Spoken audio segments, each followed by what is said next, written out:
Bonjour, bonjour, bienvenue à ce nouvel épisode de Boost Espoir, une heure remplie de partages qui pourront t'inspirer, nous l'espérons, dans ta route.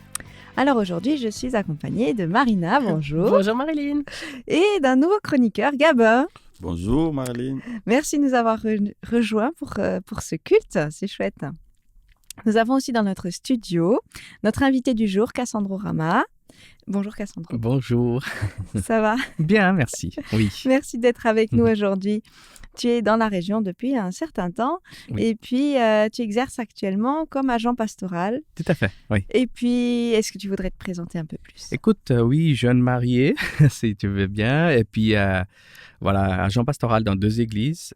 Église luso-hispanique à Neuchâtel et puis à Renan, vers Lausanne. Et puis, voilà, très content de servir le Seigneur. Super.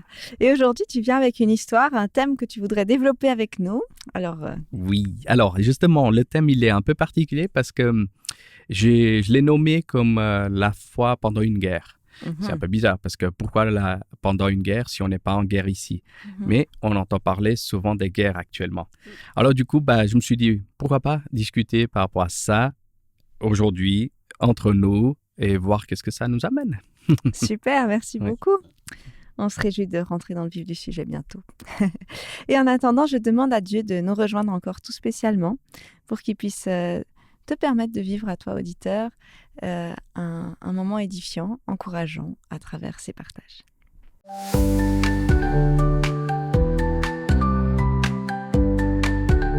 Alors, on commence avec un petit clin d'œil. Au début de l'année passée, j'ai commencé avec Dieu un petit jeu. Je m'explique. Tu as peut-être entendu dire qu'il y a plein de fois « n'aie pas peur » dans la Bible. On dit même 365 fois, une fois par jour de l'année. Mais d'ailleurs, c'est pas toujours le même mot qui est utilisé, mais c'est des fois une idée, un synonyme. Alors, bon, j'en avais trouvé certains inattendus quelque temps avant, à des moments où j'en avais besoin et c'était vraiment touchant. Mais j'en avais pas 365. Alors du coup, comme l'année commençait, je me suis dit ce serait trop fort d'avoir un n'aie pas peur par jour. Trop bien. Pour la nouvelle année. Ça, c'est une bonne idée mal, quand même. Hein. C'est pas mal comme Super, idée. ouais. Alors, je disais, mais est-ce que Dieu pourrait me permettre de découvrir au fil de mes lectures ces n'aie pas peur, un par jour et sans concordance. Hein, c'est pas l'idée de... Hein. Trop facile. La tête dans la Bible. Voilà, comme il avait pu le faire à certains moments, parce que je trouve que c'est ça qui est touchant, c'est quand on a besoin, tout à coup tu lis quelque chose que ça fait sens. Alors j'ai commencé à les noter sur des cartes de couleurs avec une date, mais il n'y en a pas eu tous les jours. Donc, parfois rien pendant plusieurs jours ou même des semaines, et puis tout à coup plein à la suite sur plusieurs jours. Et puis en regardant en arrière, après ces périodes où il y en a eu beaucoup, j'ai été touchée de réaliser que des circonstances de ma vie avaient changé juste après. Mais comme il m'avait dit avant, n'aie pas peur, malgré ce changement qui me faisait peur, j'étais invitée à rester confiante. Bref, c'est un des moyens que Dieu a eu de me rassurer, même si ça peut rester pas évident de l'intégrer. Mais en fait, je vous livre encore un secret si vous voulez vous atteler à cette aventure. Allez. En général, avec un n'aie pas peur, ou un ne sois pas effrayé, ou un ne crains pas, il y a une action derrière. Donc, n'aie pas peur, avance, ou souviens-toi, ou fortifie-toi, ou crois seulement, par exemple. Et je suis retombée sur un de ces textes où la consigne, c'est « n'aie pas peur, crois seulement ». C'est Jésus qui dit ça à un père de famille complètement perdu par l'évolution des événements. Ce père était venu chercher Jésus pour une urgence vitale, mais ralentissement sur le chemin et c'était devenu trop tard. Alors, que doit-il croire? Parce qu'au final, ce que Jésus dit, c'est n'aie pas peur, crois seulement. Quelle croyance, quelle vérité a le pouvoir de le garder en paix dans cette circonstance qui a empiré ou même est au stade dépassé, il n'y a plus d'espoir? Alors, cette question de croyance m'a amenée au mot foi. Et la foi, c'est cette confiance absolue qu'on met en quelqu'un ou en quelque chose. Alors, je comprends que dans cette invitation, Jésus l'invite à se rappeler que si ce papa a commencé en faisant confiance à Dieu, en appelant Jésus à l'aide, même si tout tourne au drame, Jésus n'était pas dépassé. Il restait présent et capable de l'accompagner sur le chemin. Alors, croire Dieu ne veut pas dire que tout va aller simplement et facilement, même quand ça tremble. C'est une invitation à me rappeler que ce Dieu qui m'invite à croire, n'est pas dépassé par les circonstances qui changent, qui peuvent sembler sans espoir. il reste malgré tout avec moi, avec toi. Et c'est pourquoi il peut me dire « N'aie pas peur ».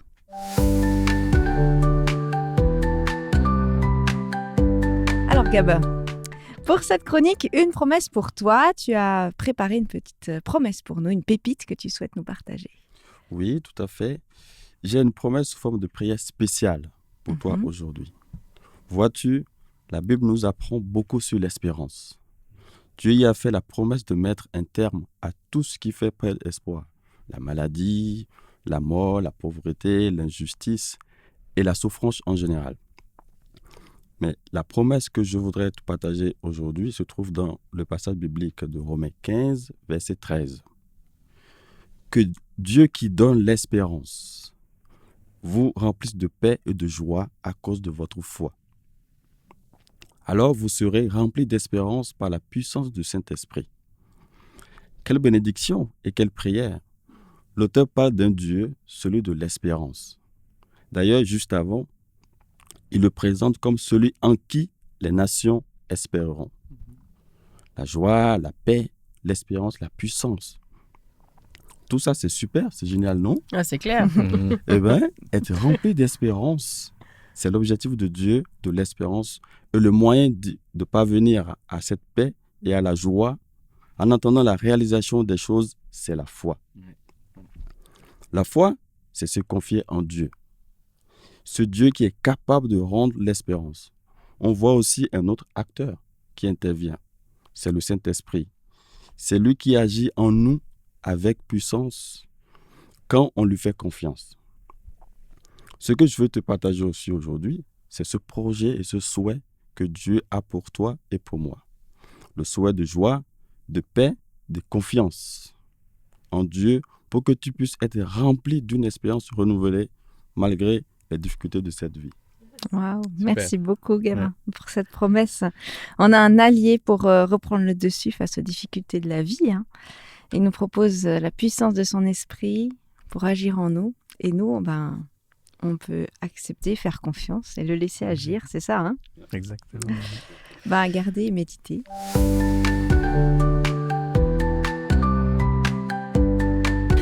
Marina, c'est toi qui nous partages aujourd'hui une histoire de vie pour cette chronique. C'est mon histoire. De qui vas-tu nous parler? Alors, je vais vous parler aujourd'hui d'un homme qui s'appelle Jean Weidner. Alors, j'ai fait un petit tour dans ce studio. Certains le connaissent un petit peu son histoire. Moi, je la découvre.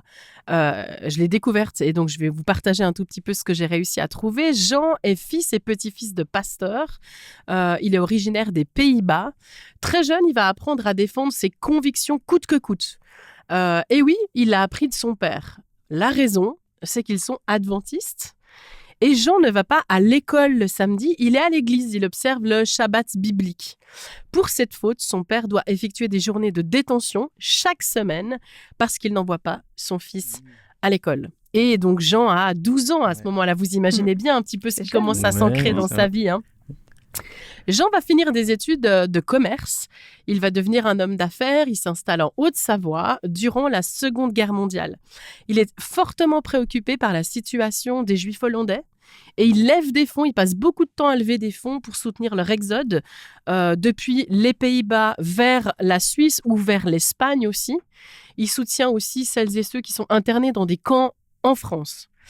Il est malheureusement assez rapidement repéré par la police. Il est arrêté, torturé à Cruseilles, tout près d'Annecy, par la police française. Et il va être sauvé par un magistrat de Saint-Julien-en-Genevois, un résistant.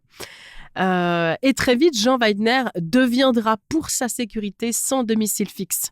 On est alors en été 1943. Jean le Résistant devient le responsable de la route suisse, en fait, c'est-à-dire qu'il organise le passage des Juifs vers Genève. Il est garant de ce réseau de soutien et de cette ligne d'évasion. Tous les 15 jours, des Juifs arrivent par le train dans une petite gare à l'arrière du Salève. Alors, je ne sais pas quelle était cette gare. J'ai essayé de me renseigner, mais je n'ai pas trouvé. Ils étaient accueillis par Jean et par une centaine de résistants qui s'étaient ralliés à cette cause. Il reste près d'eux pour quelques jours, le temps d'être conduit par-dessus le Salève et, quand c'était sécure, de traverser, de redescendre direction la Suisse. Le tout, évidemment, sans se faire prendre. Jean Weidner a été arrêté plusieurs fois par la Gestapo. Il a échappé à la mort, mais il tient bon. La Gestapo met d'ailleurs sa tête à prix. Vous imaginez combien? Quelques millions quand même. Hein. 5 millions de francs. Ah ouais, c'est pas rien. Hein. C'est déjà beaucoup, ouais, comment Jean vivait-il cette mise en danger quotidienne de sa vie? Eh bien, à cette question, il répondait toujours « Mais ne suis-je pas entre les mains de Dieu ?» Ça paraît fou, non? Il a été particulièrement éprouvé durant cette guerre. Il a perdu certains de ses proches, notamment sa sœur Gabrielle Weidner, qui l'avait beaucoup assisté, qui a payé d'ailleurs cette résistance au prix de sa vie.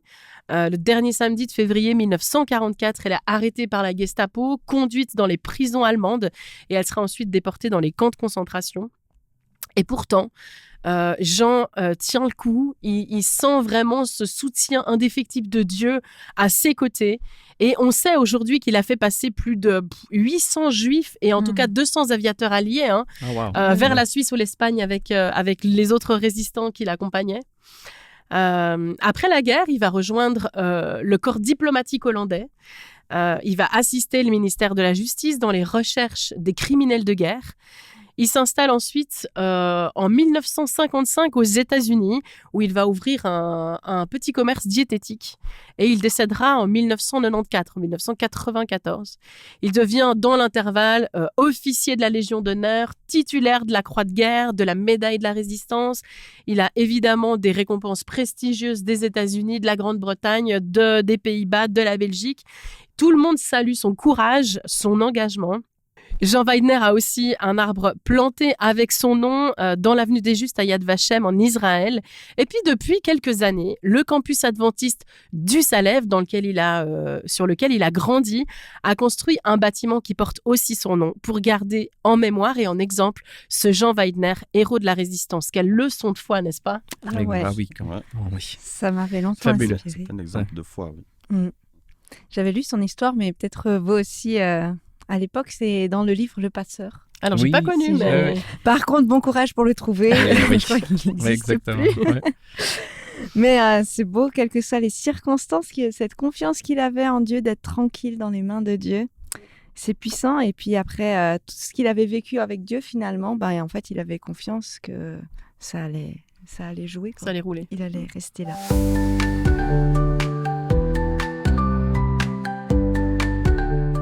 Alors, Cassandro, selon toi, qu'est-ce que c'est la foi? Est-ce une certitude, un espoir ou autre chose? Alors, très bonne question. Pour moi, la foi, c'est quelque chose de très particulier. Je dis ça parce qu'on peut avoir des avis différents selon son vécu. Hein. Et pour ne pas faire trop long sur la définition de la foi pour moi, je vais dire que pour moi, c'est espérer en quelque chose ou en quelqu'un. Je dis ça parce que jusqu'à présent, ma vie, elle est basée sur une foi chrétienne. Et avant d'avoir gagné cette notion de la foi chrétienne, j'ose dire que j'avais une foi en mon père. Une foi peut-être à l'école sur ma maîtresse, par exemple. Pourquoi? Parce que je voyais ces gens, surtout mon père, comme des exemples parfaits, infaillibles. Et pourtant, pour moi, c'était une définition de foi. Mais avec le temps, j'ai appris que la foi, c'est pas que ça. Et si vous me permettez, je prends un exemple biblique dans l'épître aux Hébreux, le chapitre 11 et le verset 1. On le trouve une définition la plus connue de la foi entre les chrétiens. Et c'est écrit le suivant. Or, la foi est une ferme assurance des choses qu'on espère, une démonstration de celles qu'on ne voit pas. Alors, des très belles mots, des mots formidables. Par contre, qu'est-ce que ça représente pour moi? C'est ça la question. Parce que la phrase, elle est magnifique. C'est quoi une ferme assurance des choses qu'on espère, ou une démonstration de celles qu'on ne voit pas? C'est intéressant. Moi, je dis que hors du contexte chrétien, croire en quelque chose ou en quelqu'un qu'on ne le voit pas surtout, c'est difficile. C'est vraiment difficile. Alors, comment on peut définir la foi? À chacun de nous de répondre personnellement. Moi, je dis, ma foi, elle est basée sur le Christ en qui je crois. Du coup, dans des moments de crise, comme en temps de guerre, en quoi trouves-tu la force de croire ou d'espérer, puisque déjà, quand ça va bien... Oui, quand tout va bien, on n'a pas de raison de peut-être avoir une foi ou bien espérer quelque chose en quelqu'un. Je suis d'accord avec toi, mais en temps de crise, en des situations vraiment extrêmes, c'est là que nous, on est vraiment confrontés à trouver l'espoir, ou bien cette foi. Hein? Et permettez-moi de juste raconter 2 histoires. Allez, on écoute. Vas-y. 2 histoires. Et en plus, ça va avec l'histoire que tu viens de raconter, Marina, de Jean Weidner, parce que c'est dans le même contexte. Alors, la première histoire, et ces histoires, ça va peut-être permettre de connaître un peu plus ou bien répondre à ta question, d'accord?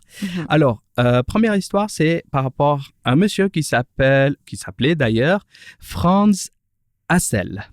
Je ne sais pas si je prononce bien, mais c'est voilà comme ça. Franz Hassel, c'était un adventiste aussi du 7e jour, allemand qui a vécu une expérience vraiment remarquable par rapport à sa foi pendant la Seconde Guerre mondiale. Alors, vous connaissez très bien l'histoire de la Seconde Guerre mondiale, tout ce que ça a eu comme implication avec les gens et surtout dans leur foi peut-être. Son histoire, elle est souvent citée pour illustrer cette force en foi en Dieu dans des circonstances vraiment extrêmes. Hein? Et vous pouvez imaginer une guerre, surtout la Deuxième Guerre mondiale, voilà, pas évident. Hein? Alors, Franz, il était un père de famille, un chrétien profondément engagé avec sa foi. Mais quand cette guerre, elle éclate, il a été appelé par l'armée pour servir, l'armée allemande dans ce cas-là. Et bien évidemment, lui, il s'est opposé à la violence pour raison de conviction religieuse. En tant qu'adventiste du 7e jour, il ne voulait pas surtout tuer les gens. Hein?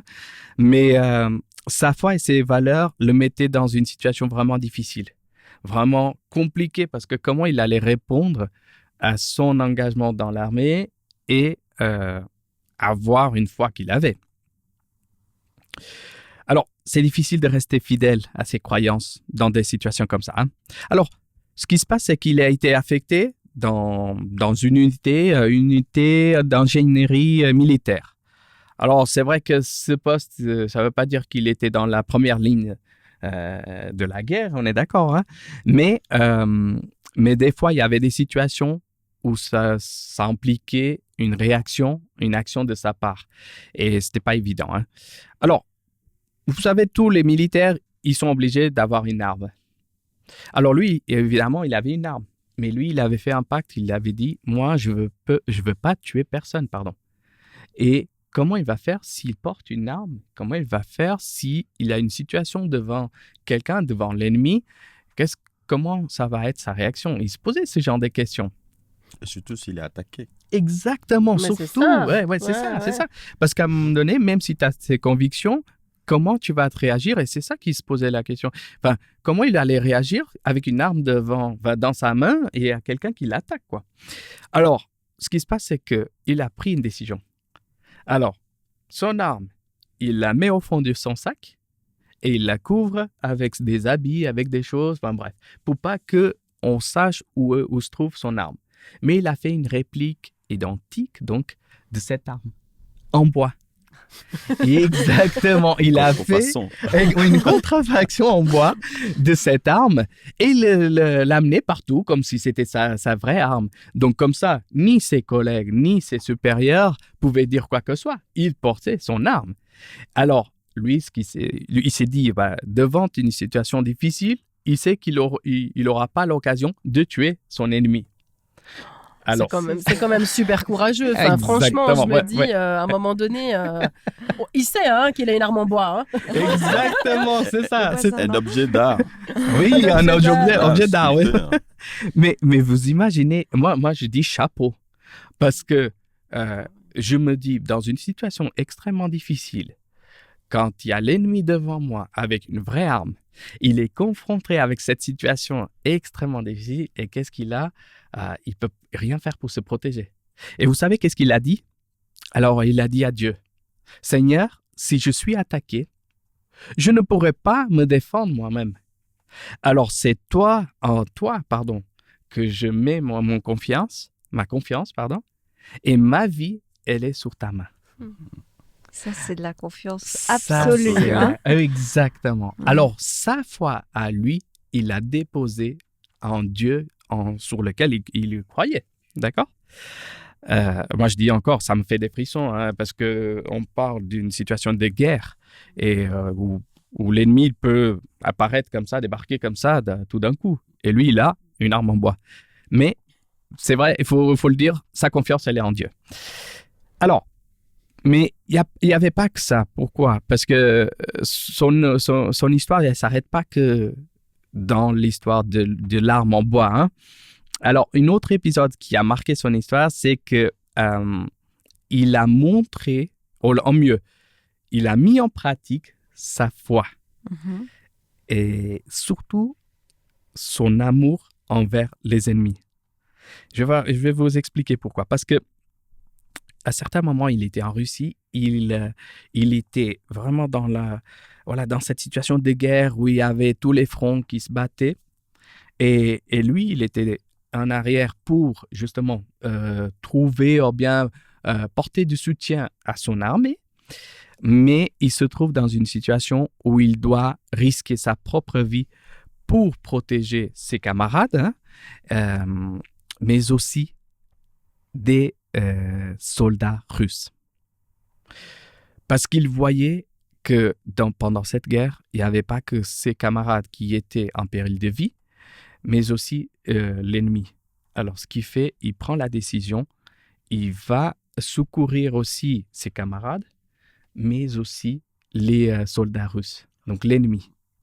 Et il y va avec sa foi en disant « Je ne sais pas s'ils vont me tuer en me voyant mon uniforme allemand, mais j'y vais, parce que mon but, c'est de sauver des vies et pas d'enlever des vies. » Donc, il sauve ses camarades, il va au-delà de cette notion de la guerre, de l'ennemi et tout, et il sauve aussi des ennemis, des vies ennemies. Hein? Alors ça fait parler dans son entourage, dans son régiment et tout. Mais les gens, ils l'ont respecté dû à sa foi, dû à son amour. Il disait à chaque fois qu'il voulait mettre en pratique sa foi.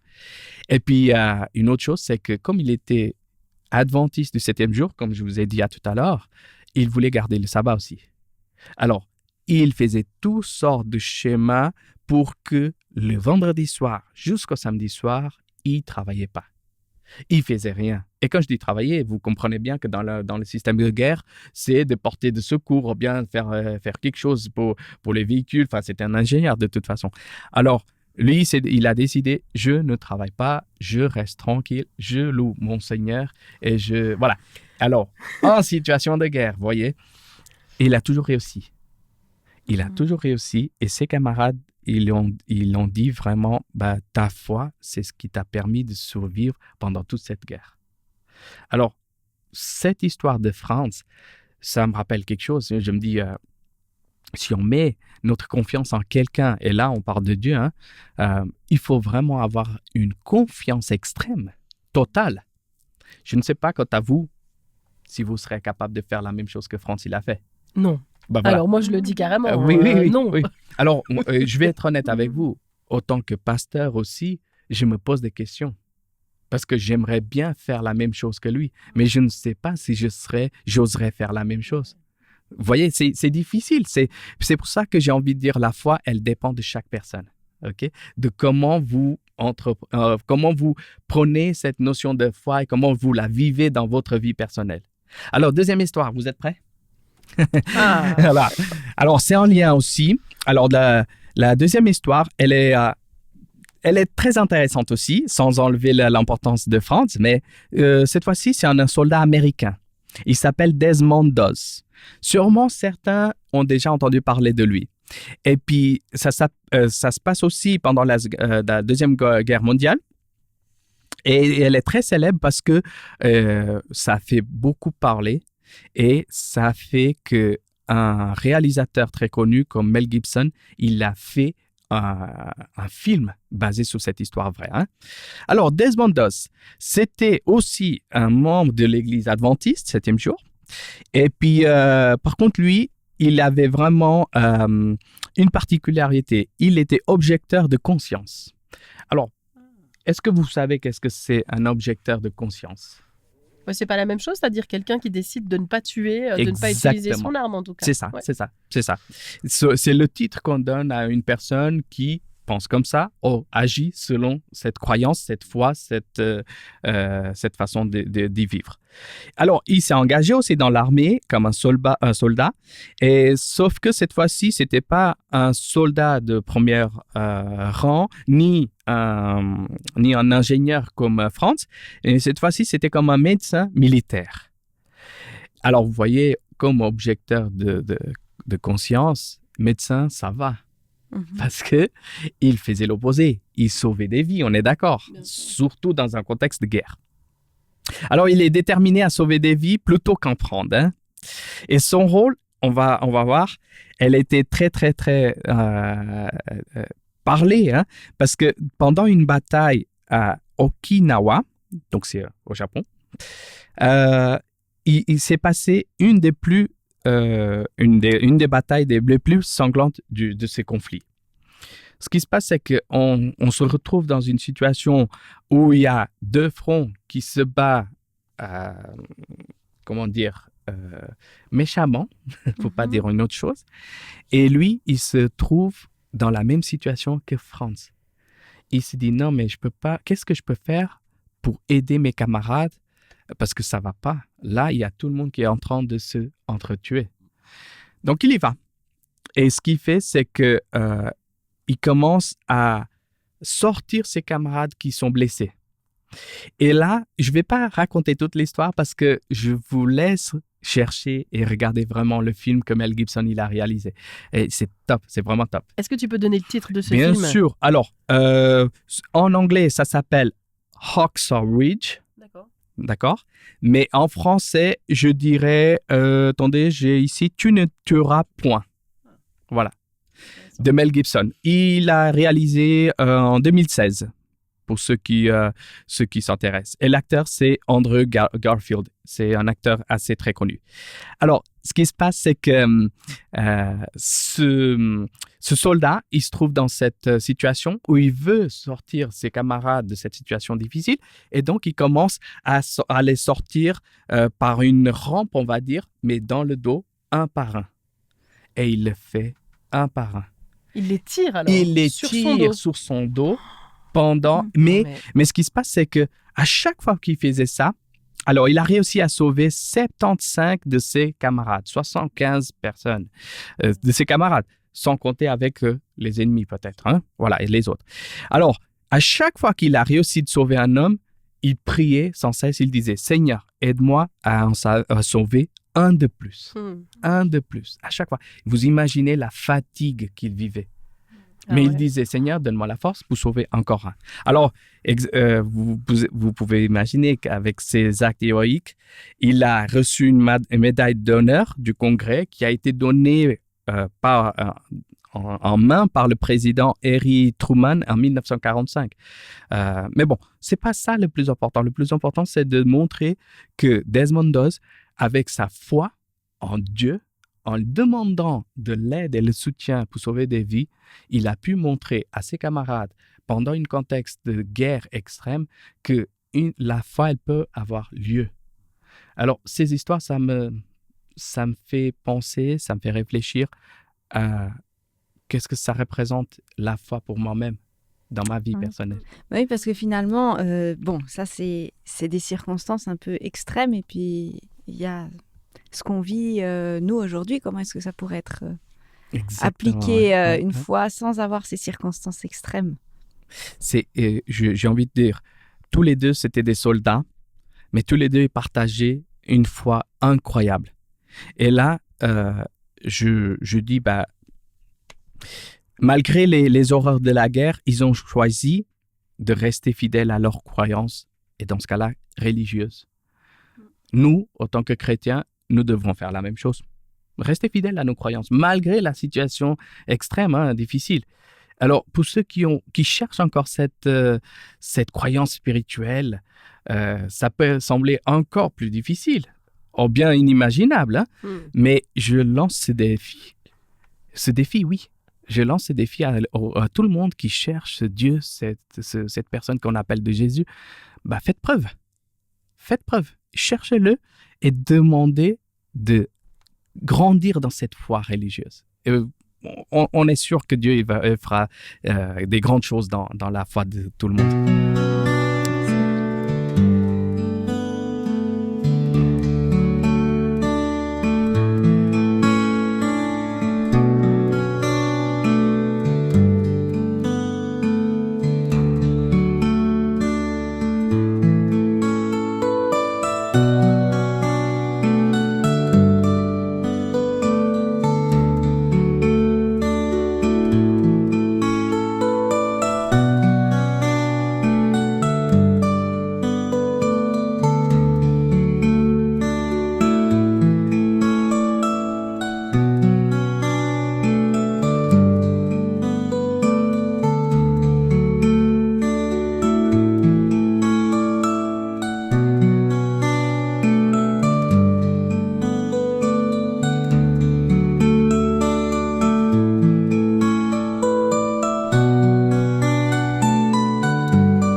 Alors, merci. Après ce partage avec Cassandro, les chroniqueurs, comment à chaud, quelles sont vos réactions? Moi, je veux bien commencer. C'est vrai que j'ai répondu très spontanément, Cassandro, à ta question. Alors, est-ce que vous auriez autant de foi? Est-ce que vous seriez autant capable de faire ces choses-là? Et moi, je dis, mais non, carrément pas. Je mesure un peu. C'est pas que je veux revenir sur ce que j'ai dit. Je crois que vraiment, je serais pas capable aujourd'hui d'avoir cette foi si tenace dans ces difficultés, même si j'aimerais beaucoup avoir cette foi, comme tu le disais aussi, Cassandro. Je crois que des fois, on a dans nos caractères aussi. Moi, je suis quelqu'un qui sent que des fois, pour certains, c'est la fuite. Moi, c'est plutôt l'attaque, quoi. S'il faut pas trop me chercher, puis je dois encore travailler ce caractère avec Dieu, de prendre un peu de recul et de pas tout de suite aller me défendre. Voilà. Il y a des textes bibliques qui disent, Dieu dit, voilà, à moi la justice, à moi la vengeance. Ok, Seigneur, je vais apprendre à ce que tu puisses gérer ça. Je vais apprendre à te faire confiance. C'est pas toujours facile, non? Mais oui, mais au final, cette foi qu'on démontre en temps de crise, c'est celle qui a grandi avant. Et le chemin qu'on fait maintenant, comment on grandit, comment Dieu nous interpelle, c'est ce qui nous permettra d'être interpellés après. Hein. Donc tu veux dire que ça se fait petit à petit par les expériences de vie avec Dieu? On commence la foi se consolide. Voilà, on commence aujourd'hui déjà sans avoir des crises ou nos petites choses à gérer maintenant. Mais on ne doit pas se baser sur aujourd'hui pour savoir comment on réagira demain. Demain, ouais. Tu avais d'autres idées? Alors oui, pour moi, dans ce que j'ai entendu, ça me parle aussi. C'est que la foi, finalement, c'est un cheminement aussi, c'est un vécu tous les jours, un vécu quotidien, avec l'espérance qu'on fait avec Dieu. Et ce que je trouve aussi important dans le message, dans le partage, c'est que ces différents, on va dire, serviteurs de Dieu, ils avaient prié Dieu, mais ils n'avaient à aucun moment dit Seigneur, je sais que tu vas le faire comme ça. Je sais que tu vas le faire comme je le voudrais. Donc, quelque part, ça veut dire, je choisis de faire confiance à Dieu et je lui laisse le soin de répondre comme ça lui convient, selon son plan, selon sa volonté, pour qu'au final, c'est le salut à la fin. Je sois sauvé ou pour que d'autres soient sauvés aussi. Ce qui veut dire qu'ils étaient prêts à mettre leur vie en danger. Exactement. Et à finir tués par l'ennemi. Hein. Tout à fait, c'est ça. Et ça ne change pas leur confiance en Dieu. Non, ça ne change pas. Et c'est intense, hein? Vos challenges. Quelle leçon.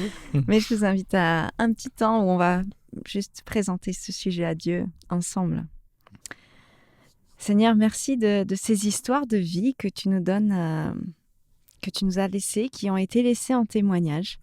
Des histoires où on voit que tu as grandi, tu as été digne de confiance. Parce que des choses ont été faites au-delà de ce qu'on peut imaginer, comprendre, au-delà des forces, ressources qu'on a l'habitude. Seigneur, on te remet nos foi à chacun, nos cheminements à chacun, ceux des auditeurs aussi. Que tu puisses nous apprendre à faire grandir cette foi déjà aujourd'hui, dans les petits challenges, dans les petites choses d'aujourd'hui, où tu nous demandes fidélité, pour que on puisse être confiant et reconnaître ta main quand on a besoin de s'appuyer dessus. Au nom de Jésus. Amen. Amen.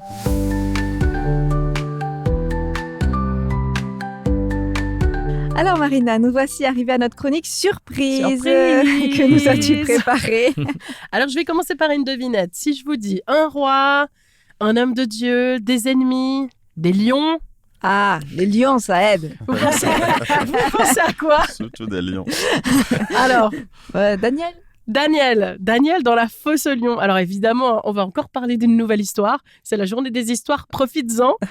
Garder la foi dans l'adversité, ça m'a évidemment fait penser à ce personnage que tu trouves dans la Bible, dans le livre de Daniel. C'est un homme de foi, un serviteur de Dieu, et qui a obtenu en fait confiance dans le roi Mède, qui s'appelle Darius II, qui lui confie des grandes responsabilités dans son royaume. Il devient chef du peuple, soit la quatrième personne la plus importante du royaume.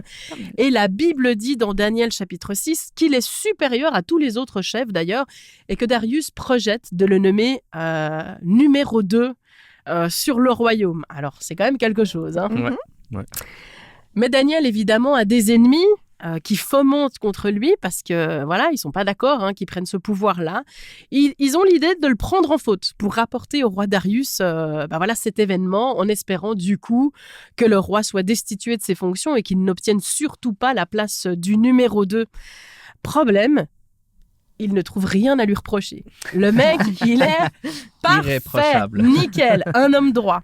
Alors ses ennemis ont une petite idée. Ils savent que Daniel a une relation avec Dieu. Ils le voient par la fenêtre de sa maison, consacrer à peu près 3 moments, en tout cas dans sa journée, à prier Dieu. Et c'est là-dessus qu'ils veulent le faire tomber. Ils vont vers le roi, ils le flattent et ils lui suggèrent de créer un édit qui interdise pendant 30 jours à quiconque d'adresser une prière à qui que ce soit d'autre, si ce n'est le roi lui-même, Darius II. Et celui qui ne respecterait pas cet édit serait jeté dans une fosse avec des lions. Alors évidemment, Darius le roi est flatté et il promulgue cet édit. Et alors Daniel, il fait quoi? Qu'est-ce que j'aurais fait à sa place Franchement, moi, j'aurais probablement continué à adorer mon Dieu, mais caché derrière un rideau. Daniel, rien du tout. Il continue à entretenir sa relation avec Dieu. Il prie 3 fois dans la journée et on le voit toujours depuis sa fenêtre. Donc, pareil que nos histoires d'aujourd'hui, il connaît les conséquences, il assume. Il assume de faire confiance en son Dieu. Et évidemment, les ennemis jaloux l'épient, le conduisent vers le roi pour le dénoncer. Et le roi Darius, qui a beaucoup d'affection en fait pour Daniel, comprend qu'il s'est fait berner. Il cherche par tous les moyens durant cette journée-là de sauver la peau de Daniel, mais il ne peut pas, en tant que roi, annuler son décret. Ouais, la loi, c'est la loi. La loi, c'est la loi. Et c'est assez intéressant parce que la Bible dit que le roi dit à Daniel « Seul ton Dieu que tu sers, fidèlement, pourra te sauver. » Darius connaît déjà la réputation du Dieu de Daniel, alors peut-être que déjà Daniel lui en a parlé. Et Daniel est donc jeté dans la fosse aux lions. Darius II est très touché. On dit qu'il ne mange pas, il dort même pas de la nuit. Et au petit matin, il se lève très très tôt, il accourt vers la fosse aux lions. Et il s'adresse à Daniel avec beaucoup de tristesse. « Daniel, serviteur du Dieu vivant, toi qui le sers si fidèlement, est-ce que ton Dieu a pu te délivrer des lions ?» Et Daniel lui répond, Daniel n'est pas mort. Oui, les lions ne m'ont fait aucun mal. Dieu a envoyé des anges pour leur fermer la gueule, je n'ai pas été dévoré. Thank you Lord, merci Seigneur. Suite à cela, Darius fait sortir Daniel de cette fosse, je pense qu'il devait être tellement content.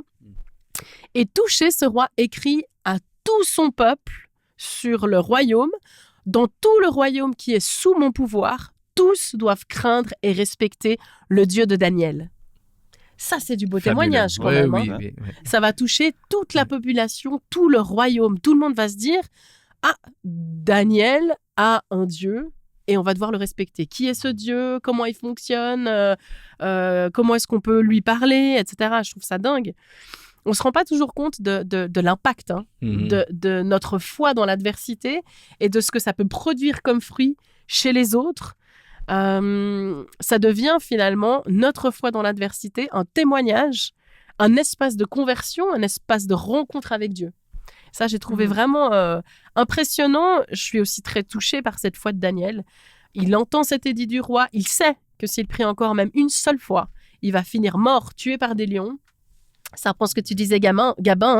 Quelque part, voilà, il aurait pu faire sa prière en cachette, mais il assume. Ça, c'est une fois vraiment son compromis qui me sert vraiment de leçon. Jusqu'où est-ce que tu es prêt à aller dans ta foi, dans ce que tu vis? Jusqu'où je suis prêt à le faire? C'est un récit qui interpelle encore. Hein. Oui, mais oui, ça nous interpelle. Et toi, auditeur, comment ça te parle?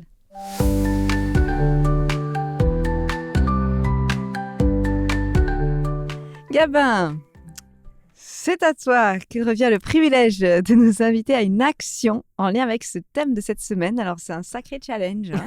Qu'est-ce que tu vas nous demander de faire? Aïe. Moi, je commence à voir. Préparez-vous alors.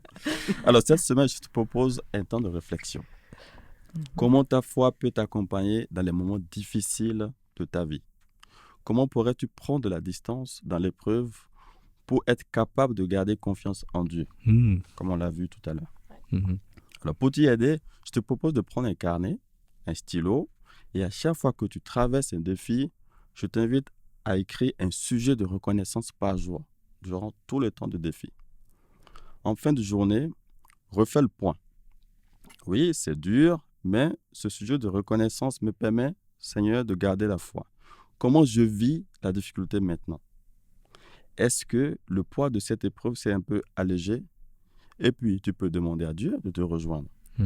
Parce qu'il est prêt à être présent dans tous les aspects de notre vie, à chaque instant. Pense à noter tous ces événements qui t'auront, ici ou là, montré que Dieu était présent au milieu de ton épreuve, quelles que soient les situations. Bonne réflexion. Merci. Merci pour cette action-réflexion, mais ça a beaucoup d'impact. Hein. Et c'est probablement un défi, justement, de cette reconnaissance. Mais ça change notre perspective, alors on ne lâche pas l'affaire. Ouvrons les yeux pour reconnaître Dieu dans nos situations.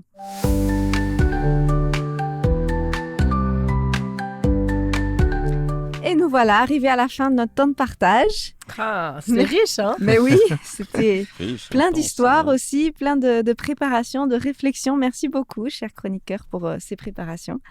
Merci, Cassandro, de Avec nous avoir plaisir. emmenés sur ce chemin délicat, mais inspirant d'une foi dans l'adversité.